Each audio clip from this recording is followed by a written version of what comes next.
Hello everyone. आज का हमारा टॉपिक है पेसिव ऑफ इंट्रोगेटिव सेंटेंसेस। ये मैंने टॉपिक इससे सेलेक्ट किया कि बहुत सारे स्टूडेंट्स का रिक्वेस्ट आया कि आप जो है पेसिव शुरू करें, पेसिव वॉइस में बताएं। क्योंकि एग्जाम में 9th 10th में 11th 12th में और कॉम्पिटिटिव एग्जाम्स में पेसिव वॉइस से पूछे जाते हैं और बहुत सारे कन्फ्यूजन्स रहते हैं। नहीं, बहुत सारे वीडियोस यूट्यूब पर आपको मिलेंगे इससे संबंधित, लेकिन लेकिन यहाँ लगा हुआ है कि उसमें कहीं न कहीं कंसेप्ट क्लियर नहीं होता है और लोगों के द्वारा बता दिया जाता है कि हाँ, ये ऐसे ही है, ये ऐसे ही है, यहाँ हम ये याद कर लेंगे, यहाँ हम ऐसे ही याद कर लेंगे। यहाँ बाय लगता है जैसे बाय हुम होता है, बाय व्हिच होगा, या व्हाट के बारे में कोई संकल्पना स्पष्ट नहीं की गई। यहाँ सब्जेक्ट नहीं है तो क्या करें बाबू, यहाँ सब्जेक्ट नहीं था। बहुत सारी चीजें बता दी जाती है, लेकिन मैं कहता हूँ कि उसके पीछे कुछ ना कुछ कारण होता है। क्योंकि मेरा पढ़ाने का तरीका है वह है learning English and scientific method, English सीखना और वैज्ञानिक विधि।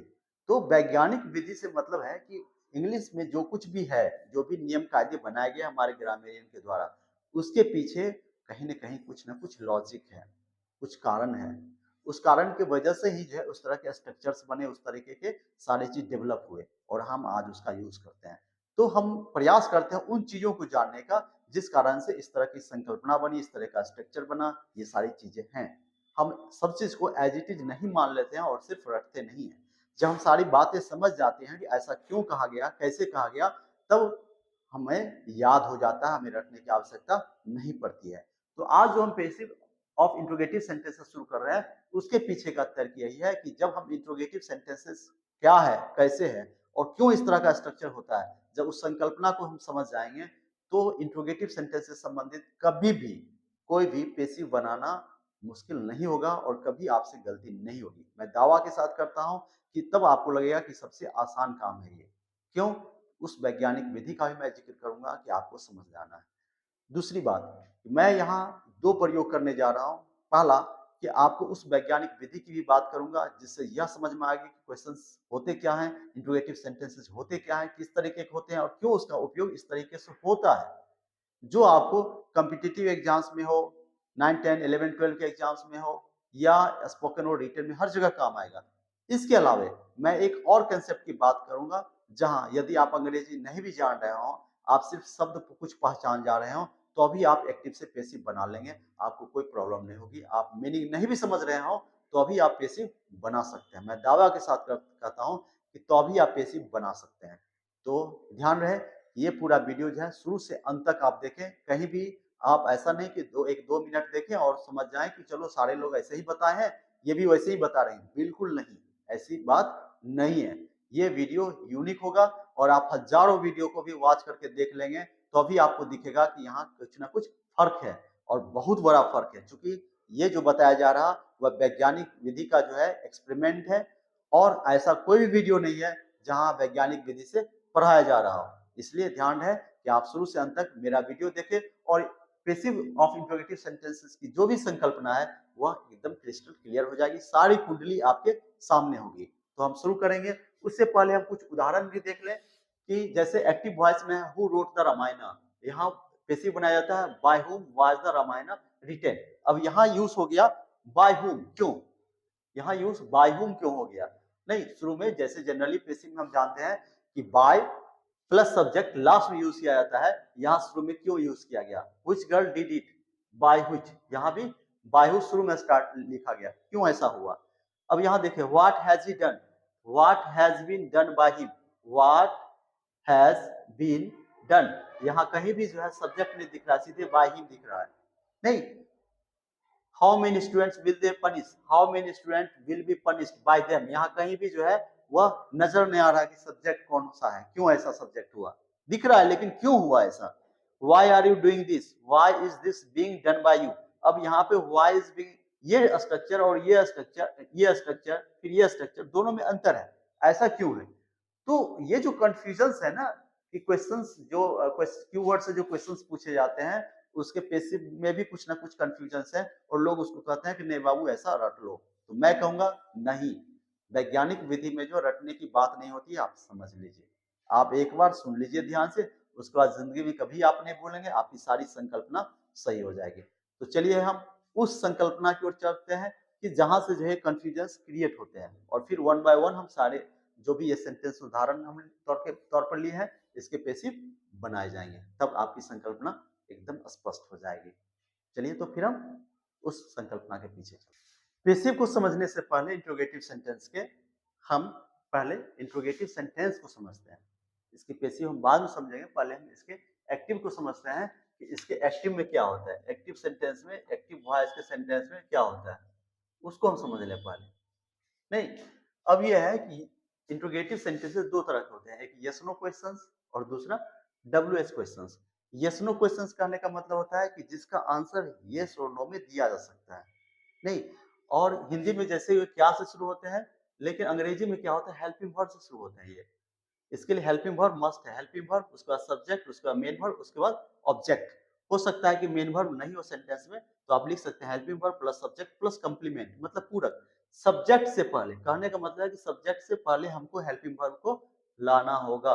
नहीं, और जो ही हम सब्जेक्ट से पहले हेल्पिंग वर्ब को लाएंगे तो क्या हो जाएगा, क्वेश्चन हो जाएगा, और लास्ट में क्या हो जाएगा, क्यू, क्वेश्चन मार्क। लास्ट में क्या हो जाएगा, क्वेश्चन मार्क। जो ही हम सेंटेंस में देखेंगे कि हेल्पिंग वर्ब सब्जेक्ट से पहले आया। अब सबसे बड़ी बात है कि हेल्पिंग वर्ब को कैसे पहचाना जा सकता है, तो हेल्पिंग वर्ब की संख्या केवल 25 है, बहुत ज्यादा नहीं है, और इसको बहुत आसानी से पहचाना जा सकता है। आप मॉडल्स को देखें, 12 करीब मॉडल्स होंगे, फिर इजमार वाजबर को देखें, 5 ये हो गए। नहीं, फिर इसको हैजल हैड ग्रुप को देख लीजिए। नहीं, उसके बाद जो है डू डज डिड को देख लीजिए। ये सारे ही हेल्पिंग वर्ब्स हैं, बहुत ज्यादा नहीं है, जिसको आप भर दिन 1 से 2 दिन अगर ध्यान से देख लेंगे तो सारे 25 के 25 आपको पता चल जाएंगे यही हेल्पिंग वर्ब है। और उसके अलावे उससे जुड़े हुए, अब कहीं बी जुड़ जाएगा, कहीं बीन जुड़ जाएगा, कहीं बीइंग जुड़ जाएगा, ये पूरक है, तो इस सबसे घबराना नहीं है। नहीं, अब ये नहीं चिंतित हो जाना है कि ये सारे इतने हेल्पिंग वर्ब्स हैं, नहीं। आप इसके लिए मेरा जो हेल्पिंग वर्ब का जो टॉपिक मैंने वीडियो बनाया उसको आप देखकर समझ सकते हैं कि हेल्पिंग वर्ब क्या है और कहाँ कैसे इस्तेमाल होता है। वो सारे हेल्पिंग वर्ब्स के बारे में डिटेल से बताया गया है। नहीं, वो रामबाण है, आप एक बार देख लेंगे तो आप हम उसकी संकल्पना आपको हमेशा याद रहेगी। तो सिर्फ आपको हेल्पिंग वर्ब को पहचानना है कि हेल्पिंग वर्ब सब्जेक्ट से पहले यूज हुआ है क्या, और सब्जेक्ट प्लेस पर कौन यूज होता है, नाउन या प्रोनाउन। यही दो यूज होता है सब्जेक्ट प्लेस पर, या तो वो नाउन वर्ड होगा या प्रोनाउन होगा। तो इससे पहले जो यूज हुआ हेल्पिंग वर्ब, इसका मतलब है कि वो क्वेश्चन है, क्वेश्चन है, यस नो क्वेश्चन है, और लास्ट में क्वेश्चन मार्क दिया हुआ है। तो इसका पैसिव बनाना बहुत आसान होता है, इसके पैसिव में कोई खास बात नहीं होती है। इसका पैसिव जो है सिर्फ हो जाएगा कि हेल्पिंग वर्ब तो चूंकि क्वेश्चन है पहले रहेगा ही, उसके बाद ऑब्जेक्ट आ जाएगा। नहीं, हेल्पिंग वर्ब के बाद हम क्या डालेंगे, ऑब्जेक्ट डालेंगे, क्योंकि ऑब्जेक्ट मेन हीरो हो जाता है, सेंटेंस का हीरो मेन हो जाता है, ऑब्जेक्ट हो जाता है। हेल्पिंग वर्ब के बाद ऑब्जेक्ट, और उसके बाद मेन वर्ब, और ये इसका क्या हो जाएगा, V3 फॉर्म, केवल V3 plus by plus subject question mark. मतलब ऑब्जेक्ट जो है सब्जेक्ट प्लेस पर और सब्जेक्ट जो है ऑब्जेक्ट प्लेस पे, अपना प्लेस चेंज कर लिया। और यहाँ जो है सिर्फ V3 यूज होता है। पैसिव वॉइस की सबसे बड़ी खासियत है कि वर्ब का कोई फॉर्म याद रखने की जरूरत नहीं होती है, सिर्फ और सिर्फ क्या याद रखा जाता है पैसिव में, V3, केवल V3। तो उसका जो हीरो मेन हो जाता है वो हेल्पिंग वर्ब हो जाता है। हेल्पिंग वर्ब जो है वही निर्भर करेगा कि आपको कौन सा हेल्पिंग वर्ब कब यूज करना है। तो हेल्पिंग वर्ब पर अगर आपका कंट्रोल है तो पैसिव वॉइस बनाना बहुत ही आसान है। इसलिए हेल्पिंग वर्ब को ही सबसे ज्यादा समझना है कि हेल्पिंग वर्ब है क्या, और हेल्पिंग वर्ब के बाद हम ऑब्जेक्ट यूज करते हैं सब्जेक्ट प्लेस पर। ये स्ट्रक्चर हो जाता है। कहने का मतलब है कि ये तो क्लियर था कि पैसिव वॉइस में सब्जेक्ट की जगह पे हम ऑब्जेक्ट लाते हैं। तो ऑब्जेक्ट यहाँ सब्जेक्ट का रोल कर रहा है, और क्वेश्चन क्या होता है, हेल्पिंग वर्ब से शुरू होता है। तो इसलिए yes no question helping verb शुरू में डाल देते हैं, ये पैसिव वॉइस उसका हो जाता है। लेकिन मुख्य इशू है जो हमारा आज बताने का है कि WH क्वेश्चंस। WH क्वेश्चंस जो है इसकी संकल्पना को समझने की आवश्यकता है। यहाँ क्या कंफ्यूजन है, लोग WH क्वेश्चंस को सीधे बताते हैं कि ये जो व्हाट वेयर ये सब जो है ये कुल जो है वो 9 है। नहीं, ये 9 है और सारे के सारे जो है प्रोनाउन है। ये गलत संकल्पना है। जो भी ऐसे बता रहे हो आप ऐसा वीडियोस बिल्कुल मत देखिए। अगर ऐसे वीडियोस देखेंगे तो आप कंफ्यूज हो जाएंगे, आपकी सारी कल्पना जो गड़बड़ हो जाएगी, रोड पर से उतर जाएगी, गड्ढे में चली जाएगी, कहीं आपकी गाड़ी चली जाएगी, आप जीवन पर्यंत कंफ्यूज रहेंगे। आपको यहाँ समझना यह है कि WH क्वेश्चन जो है वो सारे के सारे जो है वह प्रोनाउन नहीं है। नहीं, अगर हमारे ग्रामीण ने ऐसी व्यवस्था दी है तो कुछ ना कुछ उसका वजह होगा। आज वजह भी हम समझेंगे और उसका पैसिव वॉइस भी समझेंगे। हमने यहाँ लिखा कि डब्ल्यूएच क्वेश्चन जो है वो 3 तरीके से होते हैं। स्टार्टिंग विद प्रोनाउन, जो प्रोनाउन से स्टार्ट होता है, स्टार्टिंग विद एडजेक्टिव, जो एडजेक्टिव से स्टार्ट हो रहा है, और स्टार्टिंग विद एडवर्ब, जो एडवर्ब से स्टार्ट हो रहा है। अब प्रोनाउन में कौन है? हु, हुम, व्हिच, व्हिच और व्हाट, ये 5 है। ये 5 जो है प्रोनाउन में है। और हुज, व्हिच, व्हाट 3 ये जो है एडजेक्टिव में है। अब देखिए हुज, व्हिच और व्हाट, ये जो लास्ट 3 है वो एडजेक्टिव भी है। हु और हु कंप्लीटली प्रोनाउन है, वह इस ग्रुप में भी नहीं है, इस ग्रुप में नहीं है, केवल और केवल यही है हु और हुम, ठीक है। और ये जो एडजेक्टिव है वह जब भी यूज होंगे नाउन के साथ होंगे, प्लस नाउन।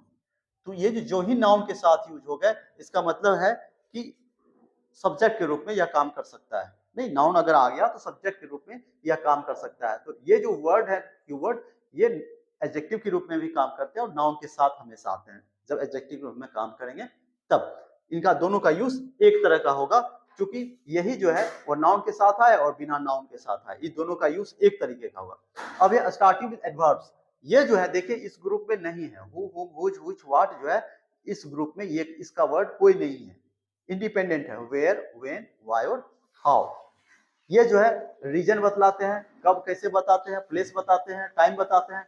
इसका काम है, ये जो क्वेश्चंस पूछे जाते हैं इसका काम है ये चीज बताना। नहीं, तो ये जो संकल्पना है वह दोनों को समझना है कि है क्या।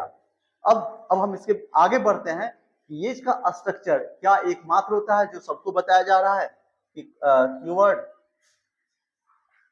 Plus helping verb plus subject plus main verb plus object, क्या यही एकमात्र संकल्पना है, यही एकमात्र स्ट्रक्चर है? तो हम आज बात करेंगे कि इस पर कि नहीं, यही एकमात्र स्ट्रक्चर ये जो कीवर्ड सेंटेंस होता है उसका नहीं है।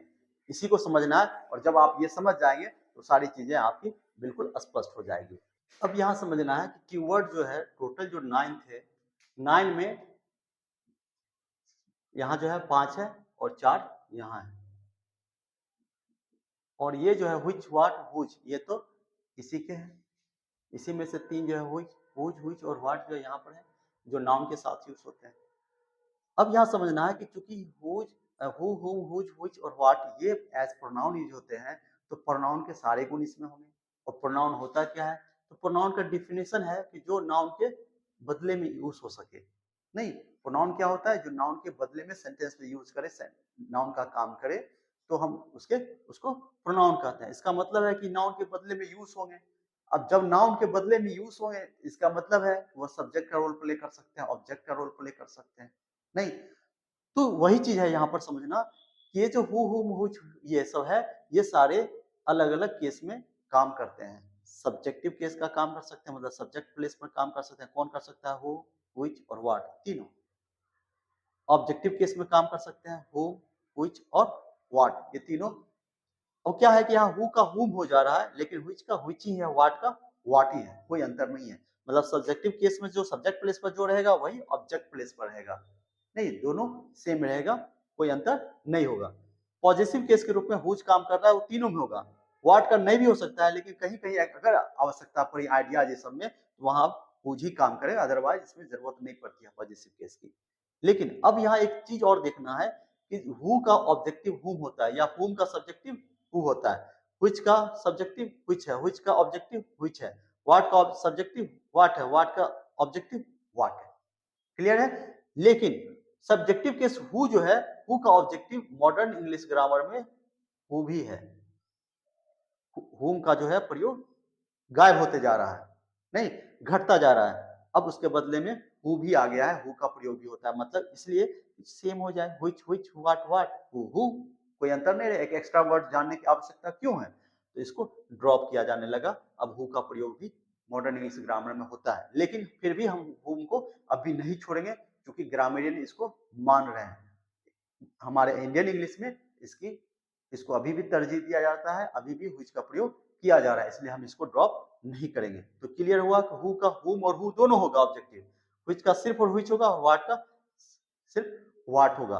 और ये पॉजिटिव केस जो है ये दोनों प्लेस पे यूज होते हैं, सब्जेक्ट प्लेस पर भी ऑब्जेक्ट प्लेस पर भी। जिस तरीके से आपने जो है ये जो माई का माइंड का ये सब का जो उपयोग देखा था सब्जेक्ट प्लेस पर भी ऑब्जेक्ट प्लेस पर, तो यूज के अनुसार डिपेंड करता है, दोनों प्लेस पर यूज हो सकते हैं। यहां तक क्लियर होने के बाद अब मुख्य इशू जो आता है वह है स्ट्रक्चर का। हमें स्ट्रक्चर को समझना पड़ेगा, एक्टिव और पैसिव के स्ट्रक्चर को। तो जो सब्जेक्टिव जो एज प्रोनाउन है यह दो काम के लिए आते हैं। सब्जेक्ट जानने के लिए, सब्जेक्ट इसका प्रयोग सब्जेक्ट को जानने के लिए होता है के लिए और ऑब्जेक्ट को जानने के लिए।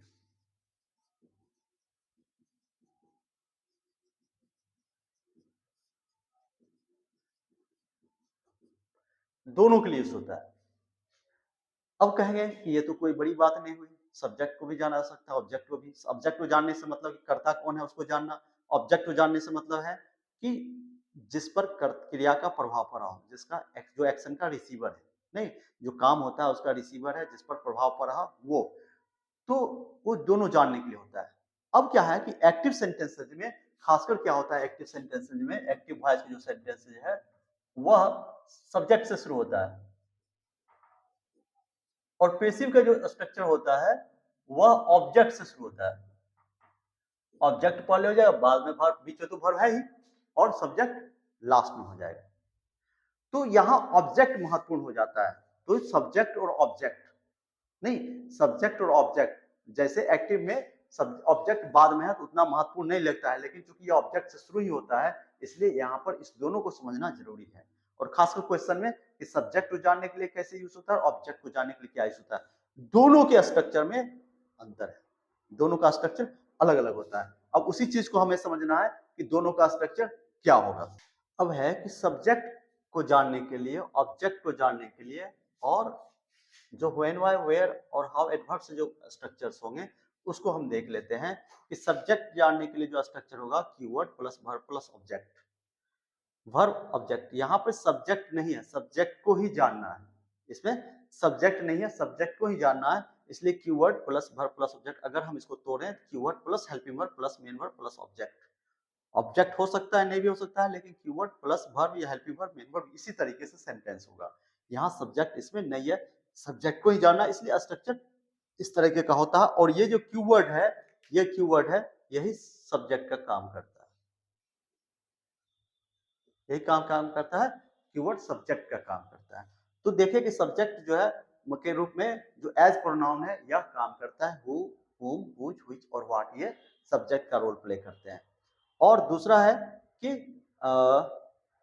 इसका जो उदाहरण देख लीजिए, हु इज गोइंग देयर, कौन वहां जा रहा है, हु गोज देयर, वहां कौन जाता है, हु हैज डन दिस, इसे किसने कौन किया है, who wrote the Ramayana, Ramayana किसने लिखा। तो यहाँ जो है सब्जेक्ट हु है, उसके बाद डायरेक्ट वर्ब है, हेल्पिंग वर्ब मेन वर्ब, ये सब्जेक्ट है, मेन वर्ब डायरेक्ट, ये सब्जेक्ट हेल्पिंग वर्ब और मेन वर्ब। तो ये जो है उसका काम किया है।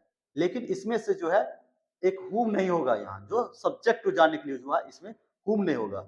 यहाँ हमने हुम का कोई एग्जाम्पल नहीं दिया है। हुम का किस काम के लिए होता है, वो ऑब्जेक्ट जानने के लिए होता है।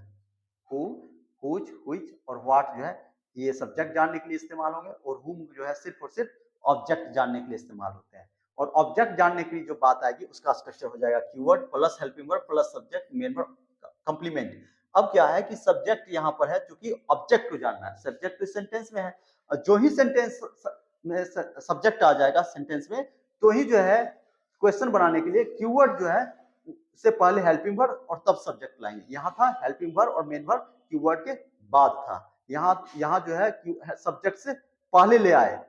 यहाँ कीवर्ड के बाद तो यहाँ भी होगा, लेकिन दोनों साथ साथ नहीं होगा, बल्कि बीच में सब्जेक्ट, हेल्पिंग वर्ब और मेन वर्ब के बीच में सब्जेक्ट आ जाएगा, यही पहचानना है।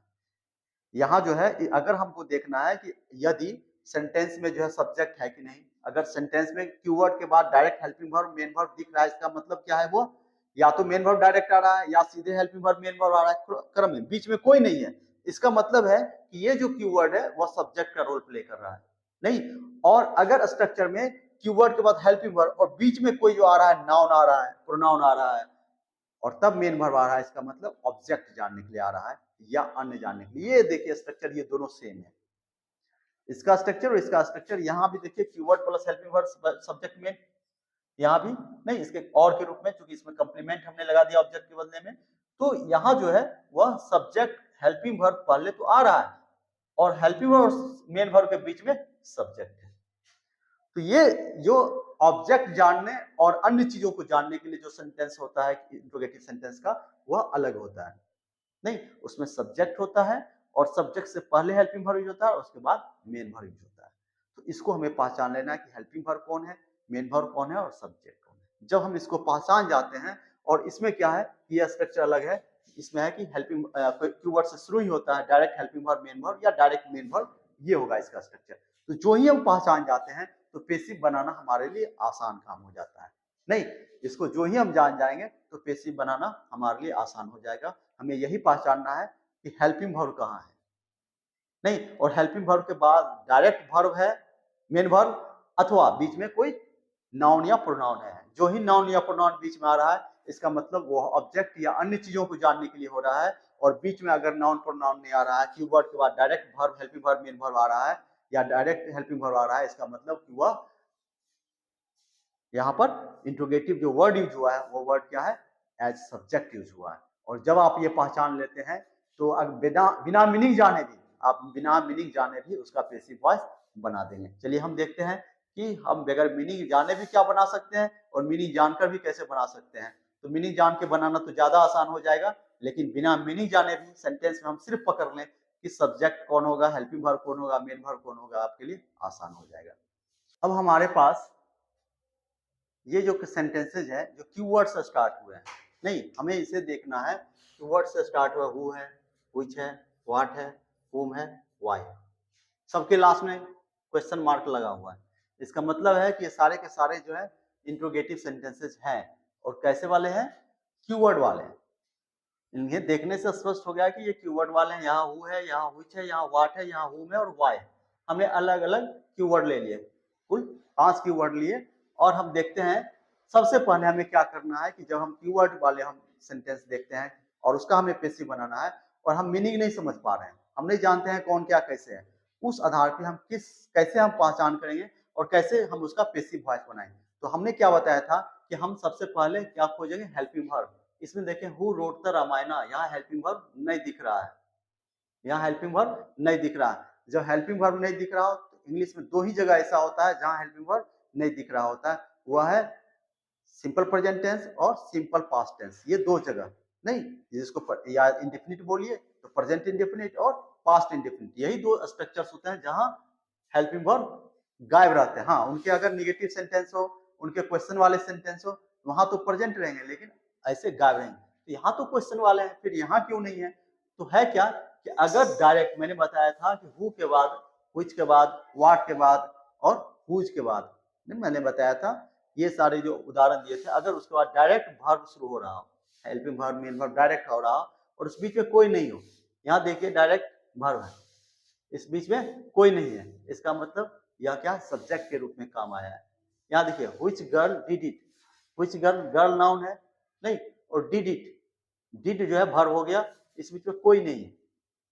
यहाँ नाउन है, यह एडजेक्टिव के रूप में यूज हुआ है, यहाँ एडजेक्टिव के रूप में यूज हुआ है। नहीं, तो यहाँ पर डायरेक्ट वर्ब है, इस बीच में कोई नहीं है, इसका मतलब है कि यहाँ भी यह किस काम के लिए आया है, सब्जेक्ट का काम किया है, ये पूरा सब्जेक्ट का काम किया है। इस सेंटेंस को देखिए, व्हाट है, अब व्हाट के बाद हैज है, तब ही है, तब डन है, ये वर्ब है, मेन वर्ब, और ये है हेल्पिंग वर्ब, और बीच में कुछ आ गया नहीं। तो हमें खोजना होता है कि हेल्पिंग वर्ब कहाँ है। इसमें हेल्पिंग वर्ब नहीं था, इसमें हेल्पिंग वर्ब नहीं था, इसका मतलब था ये जो है वह या तो सिंपल प्रेजेंट का होगा या सिंपल पास्ट का होगा। और जहां हेल्पिंग वर्ब है वहां हम देख लिए कि यहाँ पर हेल्पिंग वर्ब है, और हेल्पिंग वर्ब है तो क्या यह सब्जेक्ट के लिए काम को जानने के लिए कर रहा है या ऑब्जेक्ट को करने के लिए जान रहा है। तो जो ही हेल्पिंग वर्ब है उसके बाद यह सब्जेक्ट है, इसका मतलब है, और मेन वर्ब है, इसका मतलब यह सब्जेक्ट है और ऑब्जेक्ट को जानने के लिए कर रहा है, तो उसका स्ट्रक्चर अलग होगा, इसका और इसका स्ट्रक्चर अलग होगा। नहीं, तो ये जो है स्ट्रक्चर्स को पकड़ लेना है कि कौन क्या पूछ रहा है। यहाँ पर सब्जेक्ट है, यहाँ सब्जेक्ट को ही जानने का प्रयास हो रहा है, इसमें सब्जेक्ट को ही जानने का प्रयास हो रहा है, सब्जेक्ट उसमें गायब। अब देखिए ये है whom can you beat, whom, उसके बाद हेल्पिंग वर्ब कैन, और उसके बाद बीट मेन वर्ब है, और यहाँ पर यू सब्जेक्ट है। क्लियर है? तो जो ही हेल्पिंग वर्ब और मेन वर्ब के बीच में कुछ आ जा रहा है, इसका मतलब वह क्या हो जा रहा है, सब्जेक्ट होगा। ये सब्जेक्ट है। Why are you doing this, अब देखिए वाई क्वेश्चन वर्ड और आर हेल्पिंग वर्ब है और यू है डूइंग मेन वर्ब है, इस दोनों के बीच में आ रहा है, तो ये सब्जेक्ट हो जाएगा। तो हेल्पिंग वर्ब कौन है, सब्जेक्ट कौन है, मेन वर्ब कौन है, और क्या पूछना चाह रहा है, ये सब्जेक्ट के बारे में पूछना चाह रहा है क्योंकि डायरेक्ट वर्ब आ रहा है। नहीं, ये भी सब्जेक्ट के बारे में पूछ रहा है, डायरेक्ट वर्ब आ रहा है। तो अब है ये नेक्स्ट था तीसरा, जिसमें हेल्पिंग वर्ब और मेन वर्ब के बीच में सब्जेक्ट आ रहा था। चौथा था हेल्पिंग वर्ब और मेन वर्ब के बीच में सब्जेक्ट आ रहा था। पांचवा में हेल्पिंग वर्ब और मेन वर्ब के बीच में सब्जेक्ट आ रहा था। तो ये जो है दो टाइप के सेंटेंस हो गए और मैंने स्ट्रक्चर बताया कि दोनों का स्ट्रक्चर अलग अलग होगा। इसका स्ट्रक्चर है क्वेश्चन वर्ड प्लस वर्ब है और ऑब्जेक्ट है। इसका भी question word plus verb plus object है, लेकिन इसका क्या स्ट्रक्चर हो जाता है, question word plus helping verb plus subject plus main verb, ये स्ट्रक्चर हो जाता है। तो ये दोनों स्ट्रक्चर में अंतर हो जाता है। तो जब हम ये पहचान जाते हैं तो पैसिव वॉइस बनाना बिल्कुल आसान हो जाता है। अब हम शुरू करते हैं पैसिव वॉइस की प्रक्रिया कि हम इसका पैसिव वॉइस क्या बनाएंगे। अब यदि आपने कंसेप्ट को समझ लिया है तो इस उदाहरण को देखें कि ये बनाना कितना आसान है। नहीं, अब आपको लगेगा कि आप कभी इसमें गलती कर ही नहीं सकते हैं। पहला है who wrote the Ramayana, who wrote the Ramayana, ये सब्जेक्ट हो गया। वो क्या है, यहाँ पे सब्जेक्ट है। रोट वर्ब हो गया, किसने रामायणा को लिखा। नहीं, अब इसका हम पैसिव बनाएंगे तो पैसिव दो तरीके से बन सकता है, हु से भी और हुम से भी। क्यों कि हु जो है सब्जेक्टिव केस में यहां हम लिख देते हैं सामने में, इसलिए कि इसकी जरूरत पड़ेगी।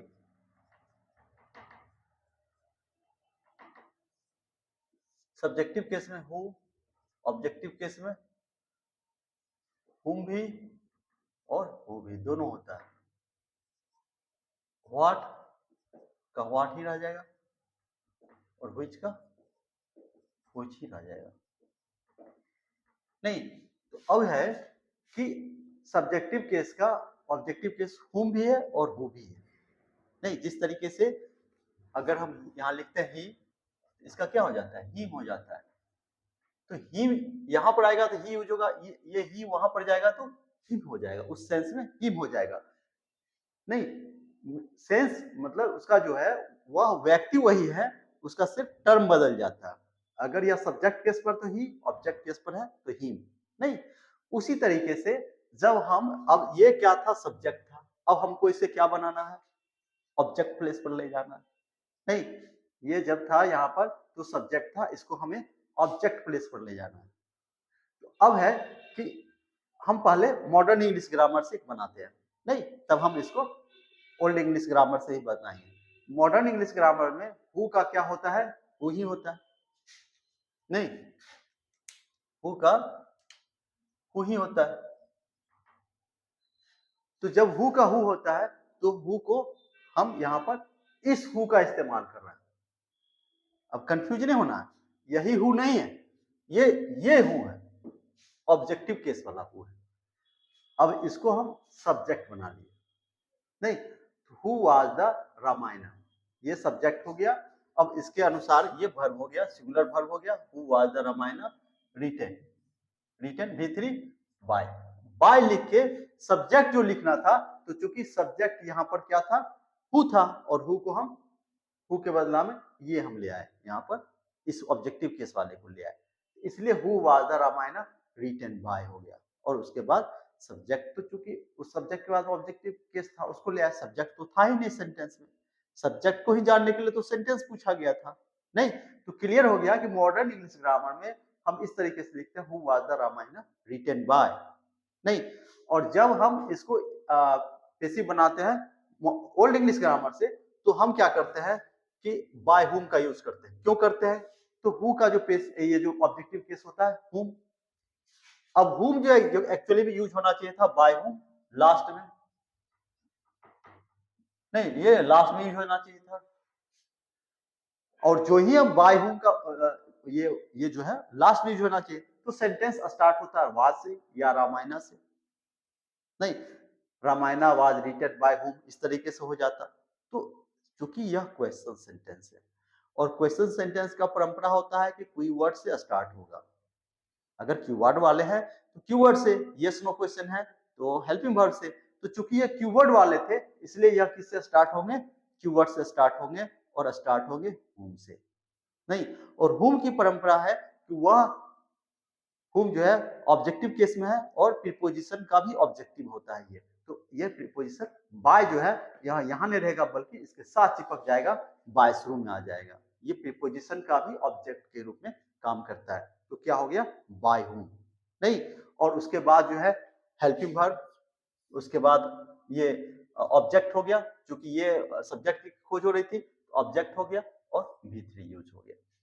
तो bye whom was the Ramayana retain. नहीं, यहां पे हमने बाय हुम को शुरू में डाल दिया। क्यों डाला, क्योंकि ये रहना चाहिए था सब्जेक्ट को बाद में लिखना था, ऑब्जेक्ट को पहले लिखना था। लेकिन चूंकि क्वेश्चन कीवर्ड वाले जो सेंटेंस होते हैं वो कीवर्ड से ही स्टार्ट होते हैं और उसके बाद हेल्पिंग वर्ब, उसके बाद मेन वर्ब, इस तरह का स्ट्रक्चर होता है। तो यहाँ पर bye whom was the Ramayana retain. नहीं, ये जो है ऑब्जेक्ट यहां रह गया, उसके पहले हेल्पिंग वर्ब आ गया। और रिटेन बाय हुम आता तो बाय हुम को हमने क्या कर दिया, शुरू में लिखा, जिससे पता चले यह कीवर्ड से स्टार्ट हुआ क्वेश्चन है। और बाय हुम किसके द्वारा, was the Ramayana written, Ramayana लिखा गया। तो सेंटेंस का मीनिंग ये हो गया। तो क्यों बाय हुम लिखे, ये मुझे उम्मीद है कि ये कंसेप्ट आप समझ गए होंगे कि क्यों ऐसा होता है। ऐसा नहीं कि हाँ रट लेना है कि बाय हुम करके बना देना है, ये क्यों हुआ, by whom was the Ramayana written. Clear है। दूसरा सेंटेंस हम देखते हैं, व्हिच गर्ल डिड इट।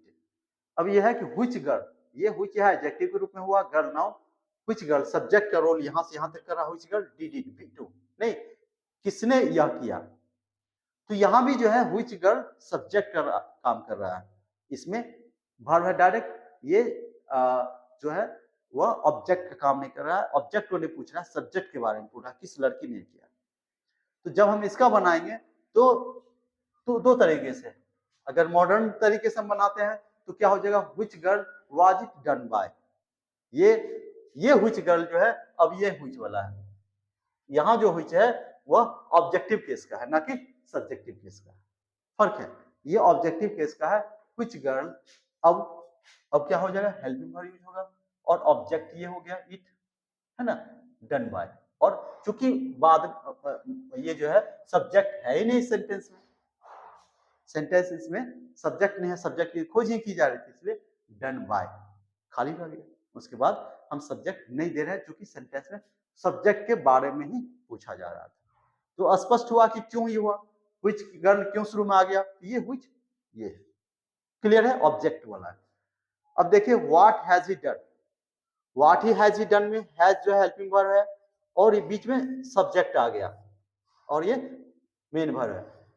अब ये जो है यह सब्जेक्ट को नहीं ढूंढ रहा है, ये किसको ढूंढ रहा है, ये ऑब्जेक्ट को ढूंढ रहा है। क्योंकि व्हाट हैज ही डन, उसने क्या किया है, उसने क्या किया है, ये ऑब्जेक्ट को ढूंढ रहा है, सब्जेक्ट यहाँ पर तो था ही, इसलिए था कि ये कीवर्ड से जो ही स्टार्ट होते हैं, अगर उसके बाद हेल्पिंग वर्ब है और मेन वर्ब के बीच में कोई नाउन या प्रोनाउन आ रहा है, इसका मतलब वो सब्जेक्ट होगा, ये सब्जेक्ट हो गया। तो सब्जेक्ट अब बाय हिम डायरेक्ट हम लिख सकते हैं यहाँ पे, क्योंकि बाय इसका ही का क्या हो जाएगा, हिम हो जाएगा, बाय हिम यहाँ डायरेक्ट लिखा गया। नहीं, और उससे पहले क्या लिखाएगा, तो ये कीवर्ड सेम स्ट्रक्चर आ जाएगा, ये अब यहाँ सब्जेक्ट का काम कर गया, अब यहाँ पर यह क्या कर जाएगा, सब्जेक्ट का काम कर जाएगा, क्योंकि ये ऑब्जेक्ट इसमें कौन होगा, व्हाट हैज ही डन, ये सब्जेक्ट हो गया, तो ऑब्जेक्ट कौन होगा, नहीं, तो चूंकि ये ऑब्जेक्ट को ही पूछा जा रहा था, ऑब्जेक्ट के बारे में ही पूछा जा रहा था। क्लियर है, कहीं से भी कंफ्यूजन नहीं होना है, लोग बता देते हैं कि रट लो, नहीं, रटने की क्या बात है, यहाँ समझने की बात है कि व्हाट हैज ही डन, उसने क्या किया है, तो ही तो सब्जेक्ट पकड़ लिया, तो बाय हिम लिख दिए। नहीं, अब सब्जेक्ट कौन, इसमें ऑब्जेक्ट कौन होगा, तो ऑब्जेक्ट कौन होगा, अब इसमें पता चलेगा कि ऑब्जेक्ट है ही नहीं, तो हम इसका बनाए कैसे, बिल्कुल है ऑब्जेक्ट।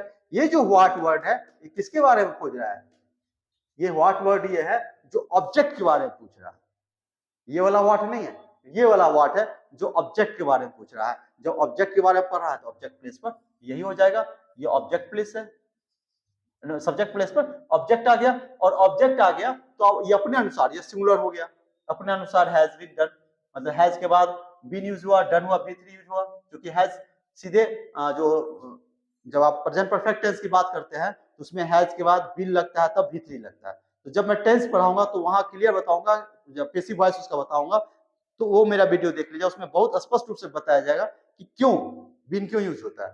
तो यहाँ पर क्या हुआ कि हैज और बीन डन भी थ्री। तो देखिए ये हो गया सब्जेक्ट, ये वर्ब, हेल्पिंग वर्ब और ये मेन वर्ब। कहीं से भी नहीं लग रहा है कंफ्यूजन? ये क्वेश्चन की तरह नहीं हुआ, जो जनरल पैटर्न था, मैंने जो स्ट्रक्चर बताया कि व्हाट का ऐसा भी स्ट्रक्चर हो सकता है, व्हिच का ऐसा भी स्ट्रक्चर हो सकता है, हु का ऐसा स्ट्रक्चर होता है। यहाँ वो सब्जेक्ट के बारे में जानना चाह रहा है, नहीं तो यहाँ ऑब्जेक्ट के बारे में जानना चाह रहे हैं, इसलिए structure what has been done by him. देखिए इसमें बीच में कहीं भी हेल्पिंग वर्ब मेन वर्ब के बीच में कहीं कुछ लग रहा नहीं है। क्यों नहीं है? क्योंकि ऑब्जेक्ट का काम तो ये व्हाट कर रहा है। क्लियर है? तो लोग कंफ्यूज होते हैं कि ऐसा स्ट्रक्चर क्यों दिया गया पेसिव वॉइस में, और वो उसको बना नहीं पाते। तो ये इस तरीके से स्पष्ट हुआ। नेक्स्ट है whom कैन यू बीट। अब हम मीनिंग, क्योंकि जितने भी स्ट्रक्चर्स हम बता रहे हैं मीनिंगलेस, हमने मीनिंग नहीं बताया, इसलिए मीनिंग नहीं बताया कि छोड़ दीजिए। आप अगर मीनिंग नहीं भी जानते हैं तो अभी आप उसका पेसिव बना सकते हैं, और अगर मीनिंग जानते हैं तो और अच्छा से बना सकते हैं। तो हम मीनिंग नहीं बता रहे हैं। whom कैन यू बीट, अब यहाँ क्या है कि whom क्वेश्चन वर्ड है, हेल्पिंग वर्ब, बीच में मेन वर्ब और बीच में ये आ गया, इसका मतलब ये सब्जेक्ट है। तो whom कैन यू बीट, आप किसे पीट सकते हैं? तो पीटने वाला कौन है? यू है, नहीं, लेकिन पूछा किस पे जा रहा है? ऑब्जेक्ट के बारे में। तो ऑब्जेक्ट के बारे में पूछा जा रहा है, सब्जेक्ट यहां पर दिया हुआ है। तो सेंटेंस किससे स्टार्ट होगा? सब्जेक्ट से शुरू होगा। अब सब्जेक्ट हुम का क्या हो जाएगा? हुम का सब्जेक्ट क्या हो जाएगा? हु हो जाएगा। क्योंकि हुम का सब्जेक्टिव केस क्या होता है? हु होता है, ना कि हुम ही होता है। हुम तो ऑब्जेक्टिव केस में है, इसलिए यहां पर क्या हो जाएगा? हु। अब हु हो जाएगा तो हेल्पिंग वर्ब क्या है? कैन। कैन जहां पर है, जो भी मॉडल्स होते हैं वो अपना रूप नहीं बदलते हैं, उसके साथ सिर्फ बी लगेगा। बी3 से पहले बी लगेगा, डायरेक्ट जो है वो बी3 नहीं लेते हैं, इसलिए पहले हम बी यूज करते हैं। तो who can be, who can be beated, कौन पीटा, पीटा जा सकता है? वायु, आपके द्वारा। ये सब्जेक्ट हो गया। तो यहां पर स्ट्रक्चर जो है हु कैन बी बीटेड इस तरीके से यूज हुआ। क्यों यूज हुआ? तो वजह क्या थे कि यहाँ पर जो है हुम का जो ऑब्जेक्टिव केस था हु था, और हु यहाँ पर क्या कर दिया? अब सब्जेक्ट का रोल प्ले कर रहा है। क्लियर है? Next, why are you doing this. अब व्हाई जो है, ये सारे जो बताए जा रहे थे ऊपर वाले, वो प्रोनाउन के रूप में थे। अब यहां एक हम बता रहे हैं जो कि एडवर्ब है, या प्रोनाउन नहीं है। नहीं, ये प्रोनाउन नहीं है। तो जब आपको हु, व्हिच, व्हाट, हुम, नहीं, इस सब से जो सेंटेंस दिया जाए तो वहां कुछ दिमाग लाने की जरूरत पड़ती है, वहां समझने की जरूरत होती है। तो या तो वो ऑब्जेक्ट को जानने के लिए पूछे जा रहे होंगे, या तो वो सब्जेक्ट को जानने के लिए पूछे जा रहे होंगे। थोड़ा सा स्ट्रक्चर दोनों का अंतर होता है, थोड़ा क्या अंतर होता है दोनों का। लेकिन जब हम एडवर्ब से क्वेश्चन पूछते हैं तो उनका स्ट्रक्चर एक ही होता है, keyword plus helping verb plus subject plus main verb plus object, और इनका पेसिव भी वही होगा। नहीं, तब देखिए कि वाई जो है वो क्या है? कीवर्ड है। नहीं, अब यहाँ पर subject helping verb main verb के बीच में यू है, तो हम यू जो है क्या हो जाएगा? वायु। डायरेक्ट लिख देंगे वायु, क्योंकि सब्जेक्ट पकड़ा गया, इसका ऑब्जेक्टिव केस में होगा वो, तो वायु हो गया। अब हम इसमें देखेंगे सब्जेक्ट कौन है, यहाँ ऑब्जेक्ट कौन है? Why are you doing this, main verb के बाद है लिखा हुआ दिस, ये सब्जेक्ट हो गया। तो ये दिस सब्जेक्ट हो जाएगा, दिस सिंगुलर हो गया तो इसके लिए helping verb singular. Why is this, क्योंकि कंटिन्यूअस टेंस है डूइंग, तो उसके लिए कंटिन्यूअस हेल्पिंग वर्ब क्या बनेगा? बीइंग। नहीं, तो why is this being done by you, भी3 हो गया ये। तो इस तरीके से जब हमें ध्यान रखना होता है कि जब कीवर्ड से स्टार्ट हो रहा हो तो उसमें दो ही चीज का ध्यान रखना है कि कीवर्ड से स्टार्ट होने वाला सेंटेंस किससे स्टार्ट हुआ है? प्रोनाउन से, हु, व्हिच, व्हाट, हुम से, अथवा वह एडवर्ब से। नहीं, अगर एडवर्ब से शुरू हो रहा हो तो उसके स्ट्रक्चर्स अलग होंगे, और अगर प्रोनाउन से शुरू हो रहे हैं तो उसके स्ट्रक्चर अलग होंगे, और उसी के आधार पे हमें उसे पेसिव बनाना है, और तब कोई कंफ्यूजन नहीं होगा। हम कुछ ये उदाहरण देखते हैं। हाउ मेनी, हाउ मच से रिलेटेड, फिर where, when, how. Where, when, how ये सब जो है वो एडवर्ब्स है, क्वेश्चन एडवर्ब्स ऑफ क्वेश्चन है, तो वो उसी तरीके से सिंपली बनाए जाएंगे। लेकिन एक हाउ मेनी और हाउ मच को देख लिया जाए, ये एक्सेप्शन क्यों है, इसके जिक्र करने का उद्देश्य मेरा क्या है कि how many students will they punish. अब यहाँ पर क्या है कि हाउ मेनी स्टूडेंट्स, ये हेल्पिंग वर्ब है, ये मेन वर्ब है, और बीच में ये क्या हो गया, सब्जेक्ट हो गया, नहीं, और ये हेल्पिंग वर्ब है। तो फिर ये हाउ मेनी स्टूडेंट्स कौन है, ये हाउ मेनी स्टूडेंट्स ये नाउन है, नाउन से पहले यूज होने वाला ये क्या होगा, एडजेक्टिव होगा, और ये क्या है, एडवर्ब। हाउ मेनी स्टूडेंट्स, ये टोटल मिला के पूछ रहे हैं कि कितने लड़के, नहीं कितने विद्यार्थी, how many students will they punish, वे लोग पनिश करेंगे, पनिश करने वाला सब्जेक्ट है, तो by them, simply by them, subject जो ही पकड़ में आ गया लास्ट में हम लिख देते हैं बाय देम। अब है ये हाउ मेनी, चूंकि क्वेश्चन है तो हाउ मेनी स्टूडेंट से स्टार्ट ही होगा, how many student will be punished, will be model है, विल के साथ मॉडल डायरेक्ट V3 ने लेता है, पैसिव वॉइस में V3 मस्ट है, तो हम पनिश लिखेंगे, क्लियर है, ये भी बाय देम भी लिख दिए, पनिश भी लिख दिए, और विल के साथ क्या लिखेंगे, बी, चूंकि विल मॉडल है, मॉडल डायरेक्ट V3 लेता है, तो बीच में हम ये V1 का काम करता है, बी, तो विल बी पनिश्ड, नहीं, तो how many students will be punished ये यूज हुआ। ये जो हाउ मेनी और हाउ मच जो है वह सब्जेक्ट को खोज रहे होते हैं, नहीं, सब्जेक्ट कौन है, सब्जेक्ट को पूछने वाले, भले ये दिखते एडवर्ब जैसे हैं, लेकिन क्योंकि यह जो टोटल मिल रहा है एडवर्ब, एडजेक्टिव और नाउन, ये कुल मिलाकर सब्जेक्ट को खोज रहे होते हैं, ये एक्सेप्शन है, दिखता तो हाउ से है जो एडवर्ब का काम कर रहा हो, लेकिन वह नाउन को खोज रहा है, सब्जेक्ट को ढूंढ रहा है। ये भी देखिए हाउ मच राइस, वही बात है, राइस नाउन, ये क्या हो गया, एडजेक्टिव, मच और ये एडवर्ब, नहीं, how much rice will India export, अब will helping verb, export main verb, बीच में क्या हो गया, ये सब्जेक्ट है, नाउन है, तो हेल्पिंग वर्ब मेन वर्ब के बीच में जब कीवर्ड वाले सेंटेंस होते हैं उसके बीच में कौन होता है, नाउन या प्रोनाउन, ये जो नाउन या प्रोनाउन है, ये नाउन है, तो नाउन क्या हो जाएगा, यहाँ बाय सब्जेक्ट, बाय इंडिया लिख दिए। अब हम यहाँ लिख रहे हैं हाउ मच, शुरू में रह जाएगा हाउ मच राइस, ये तो शुरू में रह जाएगा हाउ मच राइस, अब क्या है V3 एक्सपोर्टेड लिख दिए, नहीं, और उससे पहले हेल्पिंग वर्ब क्या हो जाएगा, विल बी, क्योंकि जो मॉडल है, मॉडल चेंज नहीं होता है, मॉडल वही रहेगा, नहीं, मॉडल चेंज नहीं करेंगे, विल है तो विल बी रखेंगे, तो विल बी हो जाएगा, क्योंकि डायरेक्ट V3 नहीं लेगा, ये हो गया। अब where has he beaten you, अब ये वेयर से स्टार्ट होने वाला है, तो चूंकि ये एडवर्ब है, एडवर्ब से जो क्वेश्चन होता है उसका स्ट्रक्चर वही होता है, एडवर्ब के बाद हेल्पिंग वर्ब, उसके बाद सब्जेक्ट, तो यहाँ जो ऑब्जेक्ट था वो सब्जेक्ट हो गया, नहीं, और ये जो सब्जेक्ट था हेल्पिंग वर्ब और मेन वर्ब के बीच में ये बाय हिम चला गया। इसमें देखिए व्हेन हैज ही बीटन हर, ये जो हेल्पिंग वर्ब और मेन वर्ब ने इन दोनों के बीच में यह सब्जेक्ट था, इसको उठा के बाय हिम यहां हम डाल दिए। How have you to teach, अब ये हेल्पिंग वर्ब, ये मेन वर्ब, इसके बीच में ये सब्जेक्ट है, इसको उठा के बाय यू वहां डाल दिए।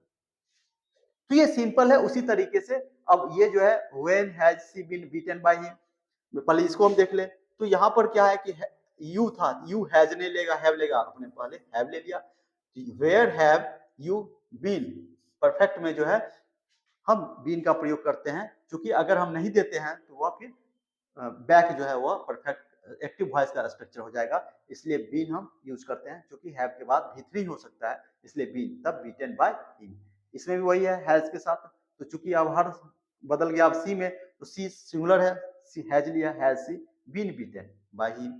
अब यह है हैव यू टू टीच, यहाँ हैव यू, हैव टू है, हैव टू टीच है, नहीं, हैव के साथ टू टीच का प्रयोग हुआ है, तो हैव स्टूडेंट्स, सब्जेक्ट का काम है स्टूडेंट कर रहा है, जो ऑब्जेक्ट था यहाँ पर have students to be taught, नहीं, ये भी टूट है, जहां टॉट है, जहां हेल्पिंग वर्ब हैव हो, हैज हो, या जमार हो, उसके बाद टू प्लस V1 का प्रयोग होता है, तो वो टू बी V3 में बदल जाता है, नहीं, ये हो गया to be taught by you.